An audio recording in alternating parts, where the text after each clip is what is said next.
ത്രിയേക ദൈവത്തിന്റെ ഏകനാമത്തിന് മഹത്വം ഉണ്ടായിരിക്കട്ടെ. ബഹുമാനപ്പെട്ട വിജയതാക്കളെ, നിറഞ്ഞ മാതാപിതാക്കളെ, താഴ്മയിൽ ദൈവം നിങ്ങളെ വലിയവനാക്കുമെന്ന് നിങ്ങൾ വിശ്വസിക്കുന്നുണ്ടോ? അതെ, ഞാൻ നിങ്ങൾക്കൊരു കഥ പറഞ്ഞുതരാം. ആട്ടിടയനായ ദാവീദിന്റെ മല്ലനായ ഗോലിയാത്തിന്റെയും കഥ ഞാൻ ഇവിടെ പറയാൻ പോകുന്നത്. ഇസ്രായേൽ ദേശത്തിൽ ഒരു കൊച്ചു ബാലകനായിരുന്നു ദാവീദ്.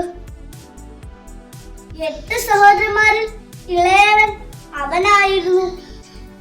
അവന്റെ പിതാവിന്റെ ആടുകളെ അവൻ മേയിച്ചുകൊണ്ടേയിരുന്നു. തമ്പുരു വീട്ടുന്നതിൽ അവൻ മിടുക്കനായിരുന്നു.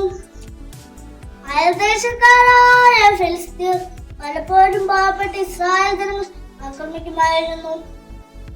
അവർക്ക് നേതാവായി ഗോലിയാത്ത് എന്നുള്ള ഒരു മനുഷ്യനുണ്ടായിരുന്നു. ഭീമാകാരൻ, മല പോലെ ഉള്ളവൻ, 6 മുഴത്തിലധികം ഉയരം, അതിനൊത്ത വണ്ണം.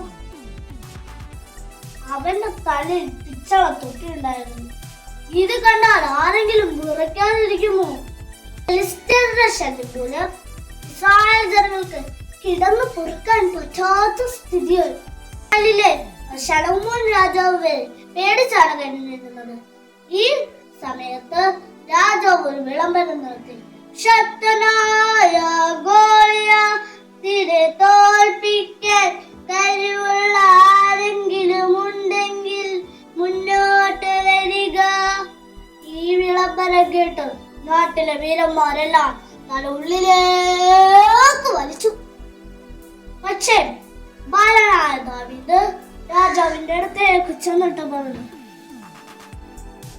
രാജാവേ, ശക്തനായ ഗോലിയാത്തിനെ തോൽപ്പിക്കാൻ ഞാൻ തയ്യാറാണ്. അടിയനെ അനുവദിച്ചാൽ മാത്രം മതി. പക്ഷേ രാജാവ് ചിരിച്ചു. എന്നിട്ട് ദാവീദിന്റെ ധീരതയോർത്ത് അവനെ അനുഗ്രഹിച്ച് പറഞ്ഞയച്ചു. അവന്റെ കയ്യിൽ ഒരു വടിയും കവണയും തോട്ടിൽ നിന്ന് പറഞ്ഞ 5 കല്ലുകളുമായി ഗോലിയാത്തിന്റെ താവളത്തിലേക്ക് യാത്രയായി. എന്നിട്ട് ഗോലിയാത്ത് ചോദിച്ചു, നീ എന്താ തെറ്റാലിരിക്കുന്നത്? ഞാനെന്താ മൃഗമോ? ദേഷ്യത്തോടെ പറഞ്ഞു, ഇവിടെ വാ, നിന്റെ മാംസം ഞാൻ പച്ചപ്പിടാതെ. പക്ഷേ ദാവീദ് ദൈവത്തിൽ പൂർണ്ണമായി വിശ്വസിച്ചിരുന്നു. അതുകൊണ്ട് കല്ലെടുത്ത് കവണയിൽ വെച്ച് നെറ്റിക്കിട്ട് ആളെറിഞ്ഞു. നെറ്റിയിൽ കല്ലുകൊണ്ട് ഗോലിയാത്ത് മല പോലെ നിലംപതിച്ചു.